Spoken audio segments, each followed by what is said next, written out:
We want to go on to our next caller here. This is Tony in Nashville, Tennessee. Nashville. Tony, what is up?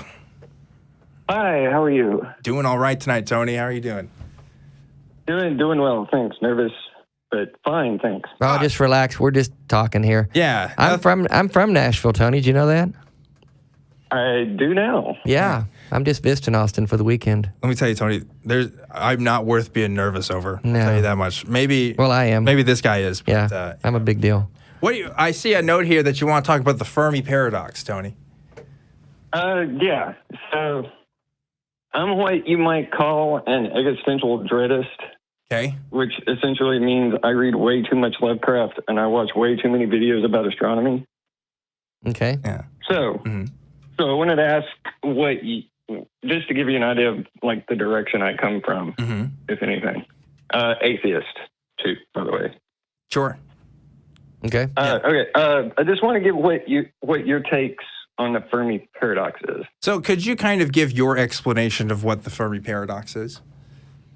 Yeah, sure. It's like back in the 40s, a physicist named Enrico Fermi was at lunch with some friends, and they're all just chilling out.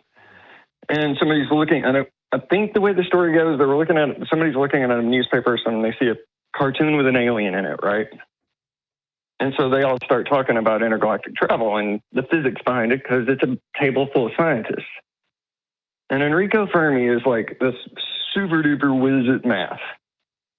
Like he can do stuff in his head that would make a calculus professor like fall over. Yeah. So he's sitting there and he's calculating how big the universe is, how old the universe is, and all this. And he's like, so where is everybody? Right? Because hypothetically speaking, somewhere before us should have figured out intergalactic travel if it works. Yeah. And so that kind of spawned the paradox, or it's more of a thought experiment. I mean, because the actual answer to it is we don't know. We don't have a clue. We no fucking idea. Yeah, it's interesting because we were talking about the simulation theory with Cosmic Skeptic last week, and that the same idea is like statistically, like we must already be in a simulation right now if if so much time has passed. And this is kind of similar in the sense that we must have found life by now because of X, Y, and Z and stuff. I'll tell you this much. I'm open to the idea of aliens probably just as much as anybody. I certainly don't think we've had contact with any. And if we did, we certainly wouldn't know about it. But I see this stuff. I mean, people are trying to invade Area 51 pretty soon, so maybe we'll get some more info when that goes down. But no, seriously, it's an interesting kind of thought experiment. But again, it's one of those kinds of ideas where it's like, but there's still the chance though. There's maybe some unknown factors. There's unknown unknowns in there that we really can't account for. So I don't know, and I know this is definitely not Dave's particular expertise, but although. The fundamentalist Christian world I lived in for so long, the evangelical world, would have categorically said no, there's not alien life, because they would point to passages in the Bible that just talked about Jesus dying just once for the sins of man, and that he couldn't have done that on different planets and different universes and different time frames. So. And in that world, their imagination runs wild with the idea that we're special, that God chose us, that if you were the only one, Jesus would have died for you. And it makes, to foster the idea that there are other civilizations out in the universe would be to cause them to not feel quite so special. And they really don't like that. So they would have categorically said, no, that's bunk. Yeah, it's one of those things. Maybe we'll find. I could definitely see us finding, some sort of proto-life or bacteria on some planets or something. But yeah, intelligent life. It doesn't seem like Any that we can observe. Although, like, there's different stuff. There's like, Can we even observe it on Earth? well, there's anymore? people who are like, well, we can see from these stars, and like they're giving us signals from the way that the lights are flashing. And, there's all kinds of ideas and stuff out there, but who knows? But yeah, as of right now, it doesn't seem like we have enough evidence to say one way or the other. It's one of those things where we great can't thought, yeah. we can't rule it out. We can't just say there's no life out there No. because who really knows? But will we encounter in our lifetime? I don't anticipate. I probably won't. Well, I don't think any of us will. But I guess essentially, I'm sorry. I still feel bad for saying that earlier. I don't know what was. It must be the Sorry, alcohol. Tony. Sorry, Tony. We're having death jokes here at your expense. I'm sorry. Oh my God. No worries. Yeah. So I guess I don't know. I mean, I'm like Dan. I'm open to the idea because I think it's an interesting idea, but I have no idea, Listen, honestly. Tell the aliens I have a call-in show. They can come talk to me first. I'll break the truth out to them. Right? I'll let the world No, if know. I ever hear, It's a fine program. So what's more skeptical than Okay. to think that to believe in the rare Earth hypothesis, or maybe not believe, but fall in line with the rare Earth hypothesis To me, versus Go on. I mean, there are a gazillion different, like you listed a couple. Yeah. There are a gazillion answers to the Fermi paradox. Yeah. Which is the more skeptical. Yeah. I can't talk. Yeah. So I think the rare Earth hypothesis to me, I mean, seems to be what makes the most sense if we're talking about like that we're just kind of we're rare, unique like in the sense of planets. Yeah. Yeah. I don't know. I mean, it would make sense to me. We're it.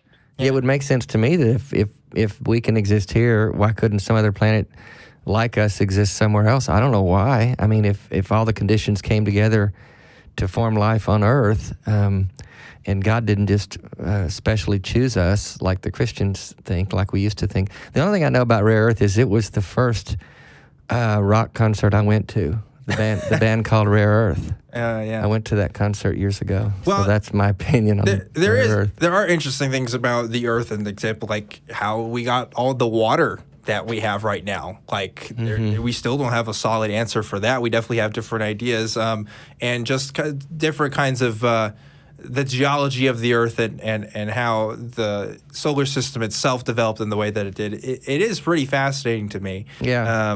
I'd say that's what makes most sense to me right now. Yeah. What do you think, Tony? Like, are you a believer in that there are aliens out there? We just haven't found them, or do you have an opinion?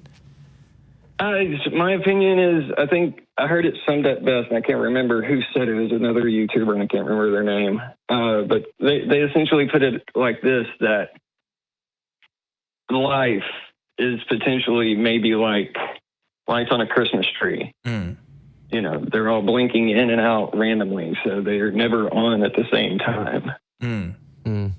Yeah. I mean, I don't know. 13.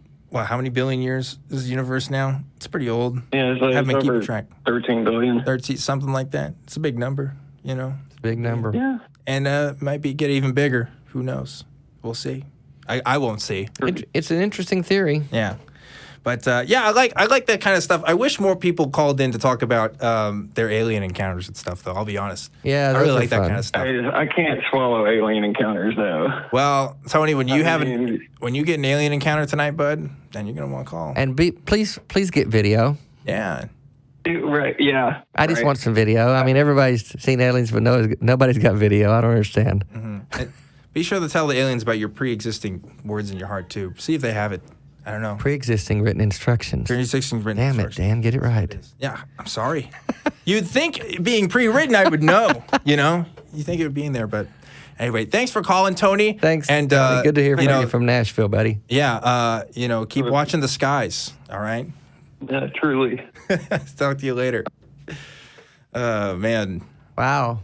Yeah. This is interesting. It's a different kind of show, isn't it? Yeah. Are we going to have a Bigfoot sighting in a minute? Dude, have we had one of those? I wish. What we really need to do, and listeners of the show need to help out, we need to get this show on some cryptid forums. We need to get it out there because I love that stuff. Yeah, I do too. I love that stuff. Yeah. I was talking to a guy on Twitter who said he was going to call into the show and then something happened, but he believed in the deer man. What's that? It's exactly what you think it is. It's a giant deer man that lives in central Alberta. No. That's just out there, dude. I want video. I want evidence. I want to believe. I'm an evidence guy. You know, tell that. me something crazy. You're gonna have to show it to me and in triplicate and back it up with some facts, because everybody's got an opinion as we see. Mm-hmm. So they're not worth anything. You know, I've got opinions. You've got opinions. So, you know, I might say there's no life on other planets, but that's just my opinion. I might say that I don't believe there's a God, but that's my opinion based on the lack of evidence that I see that there is one. So if you're coming with proof of God, bring it. Let's go. Let's dance. Yeah, I think, you know, people interpret proof or evidence in different ways. Yeah. I think that's what it boils down to. You know, some things are going to be more convincing to others based on framing, based on... Anecdotal observations aren't going to do it for me. Somebody who says, well, God revealed himself in a dream to me and God spoke to me, that's not going to do it. That was bad chili. That's what that was. Bad chili.